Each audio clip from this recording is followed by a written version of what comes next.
ყველანაირი ავადმყოფობა ჩვენი სხეულისა, ყველანაირი ავადმყოფობა, ვიმბორებ, ყველანაირი ავადმყოფობა, სურდო შეგეყარათ, კორონავირუსი მოგადგათ, ჩემსავით ვიღაცას ეს გაუჩნდათ რაღაცა, ყველანაირი ავადმყოფობა.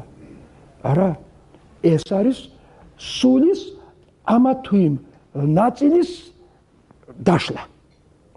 სულში რაღაცა დაიშალა და ფიზიკურად ასე გამოვლინდა. ვისაც არ აჟერა ეს დაიჯეროს. დაიჯეროს, გინდა ჯანმრთელები იყოთ. სული გააჩანს აგეთ ჯანსაღ სხეულში ჯანსაღ არა, უნდა შეტრიალდეს. ჯანსაღი სული ქმნის ჯანსაღ სხეულს. როცა არ ნერვიულობ, არა, არ ვშფოთავ, იმიტომ რომ ყველაფერს უყურებ როგორც გაკვეთეს. რატო უნდა ვიშფოთო, კაცო? რა მაქვს საშფოთებდ, როცა ცხოვრებაში ვარ და გამოცდილებას ვიძენ. ან კარგს შევიძენ, ან ცუდს შევიძენ. ერთის გამომადგება და მეორეც თუ გონიერად მოექცევი.